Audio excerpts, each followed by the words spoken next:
A seguir, IIGD Irajá. O pecador não entende isso. Enquanto as pessoas estiverem no meio da multidão, da ignorância espiritual, elas não vão entender. Elas só vão entender quando Deus abrir os seus olhos espirituais. Aí sim, essas pessoas saem das trevas como nós saímos, para a luz de Cristo, a luz da palavra, a luz do Evangelho, que é a luz da vida. Você hoje vê a vida de modo totalmente diferente do que via antes de conhecer Jesus. Então, irmãos, vamos iniciar o Evangelho de João, Palavra de Jesus, capítulo 15. Aqui neste Evangelho, agora, nós só vamos ler um versículo. Palavras de nosso Senhor Jesus Cristo. É o versículo 16. Vamos juntos? Não me escolhestes vós a mim, mas eu vos escolhi a vós, e vos nomeei, para que vades e deis fruto, e o vosso fruto permaneça, a fim de que tudo quanto em meu nome pedirdes ao Pai, Ele vos conceda. Que coisa, hein, gente? Que glória, meu irmão. Que glória, minha irmã. Primeiro Jesus está dizendo, não foi você que me escolheu, fui eu que te escolhi. Primeira coisa que Jesus está falando. Pastor, então Deus não escolheu o mundo? Vamos entender, irmãos. A semente é lançada. Você sai e evangeliza. Um colega de trabalho seu prega lá no seu local de trabalho, como talvez você faça. E aí, alguém abre o coração. A semente foi lançada para todos. Aquele aceitou. Agora, se ele não der frutos, se ele não abrir o coração para continuar andando com Deus, ele não será separado. Separação e separação. Que isso? O Evangelho é pregado a todos. Tem de ser pregado a todo ser humano. O Senhor Deus dá a chance, a oportunidade de toda a raça humana ser salva. Mas, infelizmente, irmãos, nem todas as pessoas dão atenção a Jesus. Muitas se perdem pelo caminho. E algumas se prendem a Jesus. E Ele vai trabalhando essa vida. Ele diz, agora esse eu vou separar para ser meu discípulo. Esse eu vou investir isso e isso. Esse eu vou investir isso e isso. E assim Jesus vai dando, o Espírito de Deus vai dando os dons espirituais. Por quê? Porque a pessoa se interessou. E Ele então escolheu para aquilo que Ele quer. Exatamente isso. Aqui nós temos intercessores. Aqui nós temos evangelizadores. Mas aqui nós temos espelho de Deus. Todos nós devemos ser espelho de Deus para o mundo. Agora, quais os frutos que eu estou produzindo para Deus? Então, voltando à leitura. Não me escolhestes vós a mim, mas eu vos escolhi a vós. Uma paradinha. Então, diga para o seu irmão, Deus te tirou do mundo. Isso mesmo. Então diga, e Jesus te escolheu da multidão. Irmãos, nós não estamos no meio de uma multidão cega, irmãos, que não sabe de onde vêm os problemas, de onde vêm as doenças, de onde vêm os ataques das desgraças. Você sabe, você foi separado para conhecer a verdade. Você sabe que o diabo é quem rouba, mata e destrói. Você sabe. Você sabe. E Jesus te escolheu para te dar um nome. Que isso? Discípulo. A primeira nomenclatura que recebe uma pessoa que leva Jesus a sério é discípulo. Você, eu somos discípulos de Jesus. Para que nós somos discípulos? Ou por quê? Para darmos frutos para Deus. Então, voltando à palavra, não me escolhestes vós a mim, mas eu vos escolhi a vós e vos nomeei, para que vades, deis fruto, e o vosso fruto o quê? Então nós não podemos dar frutos apenas por temporadas. Os nossos frutos, eles devem permanecer. Exatamente. Aquilo que Deus investe, irmãos, em cada um de nós, é para produzirmos para Ele o tempo todo. A pessoa que aceita Jesus, o cristão que se torna um verdadeiro discípulo, ele não produz fruto por temporada. Ele produz fruto permanente. Vamos entender. Mas que frutos são esses que permanecem? Bom, nós podemos produzir inúmeros frutos, todos os que o Espírito Santo nos ajuda a produzir. Mas alguns são necessários dia e noite. Dia e noite. Por quê? Porque a qualquer momento Deus procura esse fruto. E se nós temos esse fruto, a nossa vida está em atividade espiritual. A nossa vida está em comunhão com Deus. A nossa vida está iluminada. A nossa lâmpada não está apagada. Deus pode contar conosco. Nós estamos no campo de atuação. Vós não me escolhestes a mim, eu vos escolhi a vós, e vos nomeei, para que vades, deis fruto, e o vosso fruto permaneça. Aí, em consequência de produção de frutos permanentes, o Senhor Jesus disse, agora você vai poder pedir. Pede no meu nome, ou seja, você me dá frutos. Você faz o que eu te mando. Pede no meu nome, chega ao Pai, fala no meu nome. Fala com o Pai e pede o que você quer no meu nome. Ele vai te dar. Então vamos lá. A fim de que tudo quanto em meu nome pedirdes ao Pai, Ele vos conceda. Irmãos, entendimento simples e maravilhoso, espetacular. Pastor, eu penso e não alcanço. Irmãos, existem muitas formas doidas e malucas que as pessoas ouvem dizendo que é evangelho. Por exemplo, você já ouviu algum evangélico dizer, olha, eu sou crente, sou evangélico, mas não sou fanático igual a você, que tudo é na Bíblia, tudo é na Bíblia? Você já ouviu isso? Pois é. Há pessoas que acham, porque alcançam uma bênção isolada de uma prática de vida com Deus, estão no top da bênção, agradam a Deus em tudo. Não é por aí não, meu. Uma pessoa pode sim, no momento de fé, conquistar uma cura. Qualquer pecador sujo que entre numa igreja, escute uma mensagem e naquela hora acredite, recebe uma cura. Demônios manifestam, são expulsos. Mas se a casa ficar vazia, se não derem atenção, volta tudo, meu irmão. O fruto do cristão que é discípulo, ele é permanente. Então nós vamos agora ver alguns frutos do Espírito Santo e nós vamos hoje nos concentrar em um muito necessário. Abra em Gálatas capítulo 5, versículo 22. Vamos juntos? Mas o fruto do Espírito é amor, gozo, paz, longanimidade, benignidade, bondade, fé, mansidão, temperança. Então dá uma paradinha. De todos esses frutos que são 9, quantos você já produz? Não aponte seu dedo. Não. Então vamos começar por base. Fé. O mundo inteiro, meu irmão. Até o ateu diz que tem fé. Ele diz que a fé dele é no dinheiro dele. É nele mesmo. Que ele é dono do seu nariz. Que ele é isso, que ele é aquilo. Fé. Fé.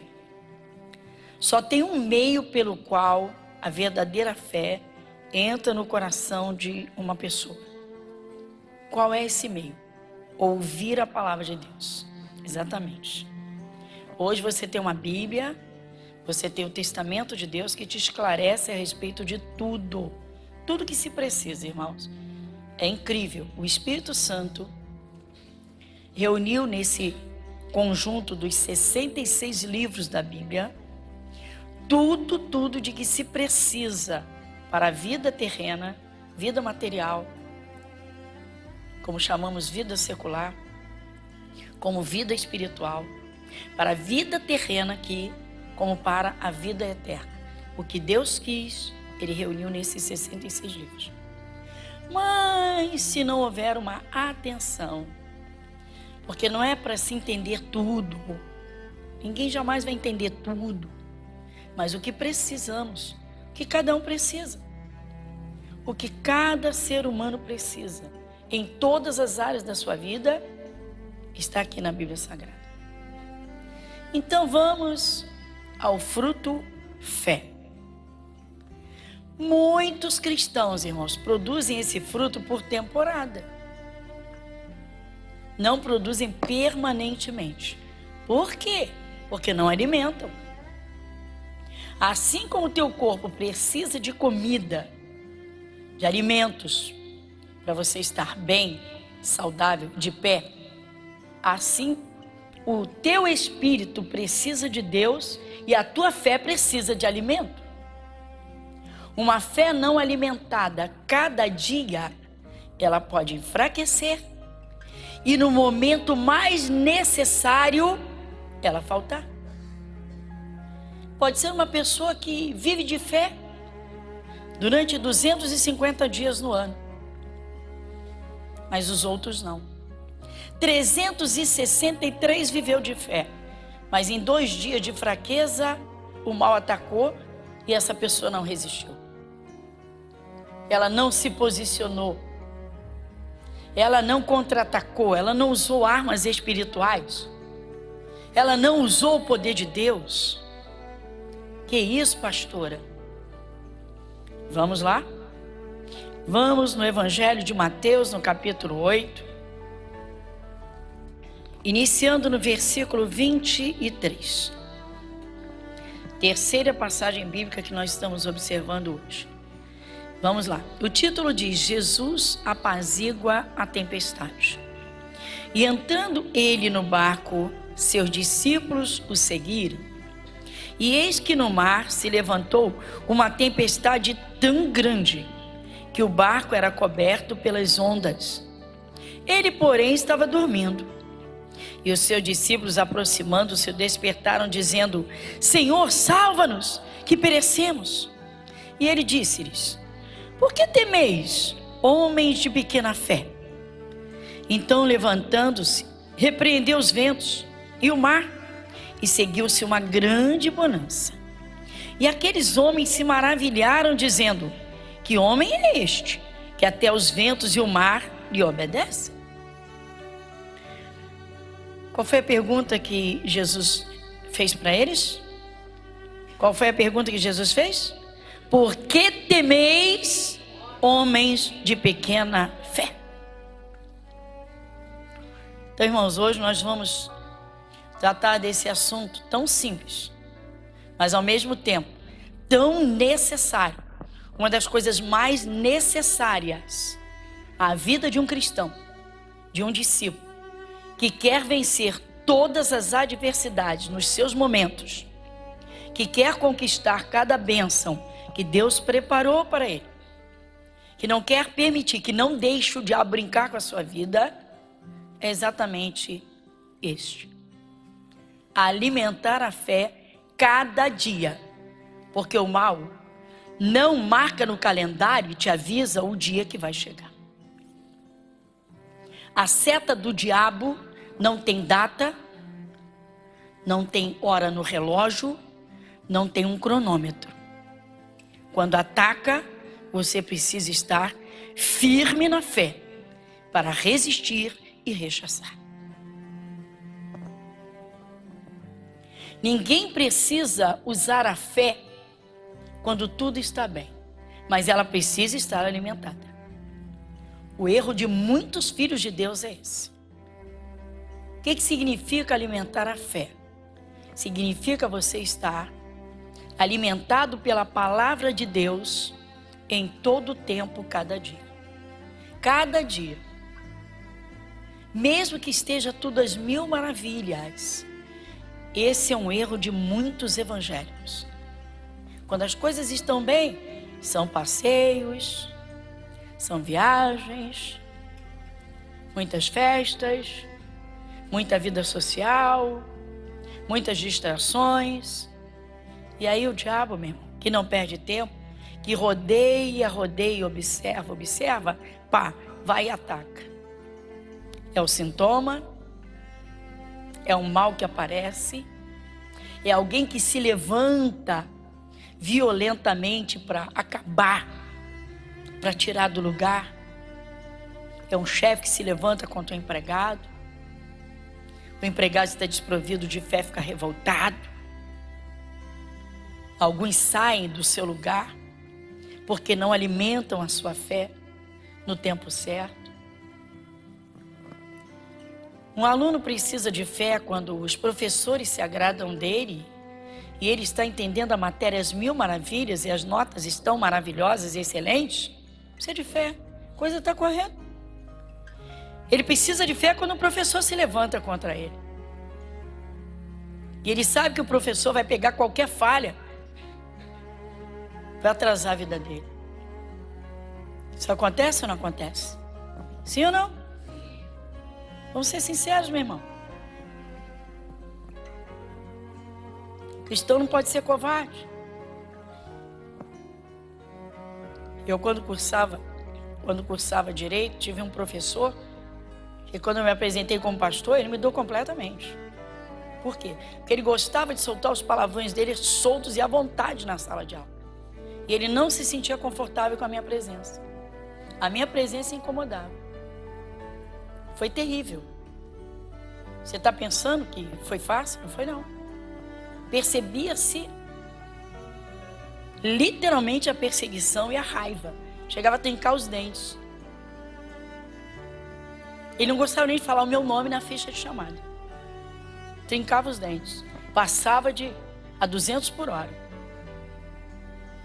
Maria Gorete Severino, presente. Eu tinha que estar ligada 1000 vezes mais do que qualquer outro aluno.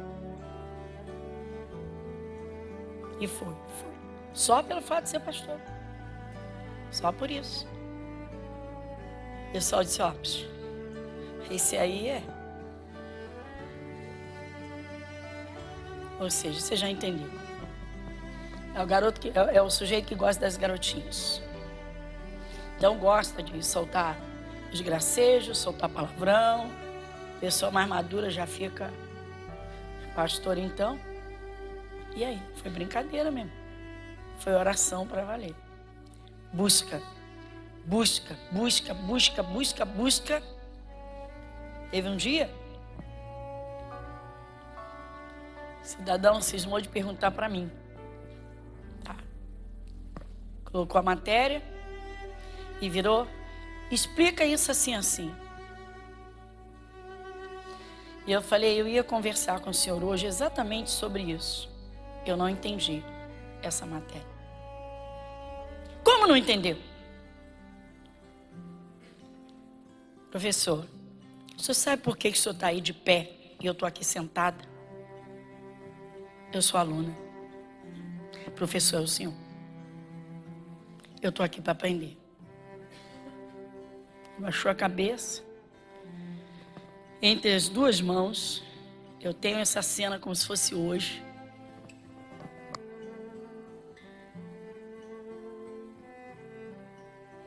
Um minuto. Levantou a cabeça e falou, desculpa, você está certa.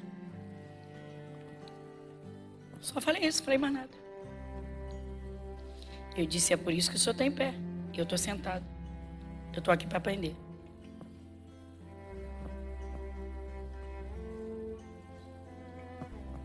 Eu respeito o professor, ele sabe. Eu preciso aprender. Mas ele não pode me ofender porque ele é um professor. Eu estou ali para aprender. Daquele dia em diante mudou. Completamente. Mudou completamente. Acabou. Perseguição acabou ali, ou seja, o capeta desmoronou. Por quê? Porque eu lembrei da palavra. Sabe o que eu lembrei da palavra? Marca aqui que a gente vai voltar aqui. Vai em Provérbios 15. Provérbios capítulo 15, versículo 1. Vamos juntos em voz alta? A resposta branda desvia o furor, mas a palavra dura... Vocês já pensaram se naquela hora, quando ele disse, pô, não entendeu não? Por que não entendeu? Já pensou se eu dissesse? Por que o senhor não explicou direito? Pronto, acabou. Eu estava no mesmo nível dele, sim ou não? Eu ia descer no mesmo nível. Não. Eu respirei fundo, mantive a minha serenidade tranquila e busquei dentro do meu coração e lembrei dessa palavra.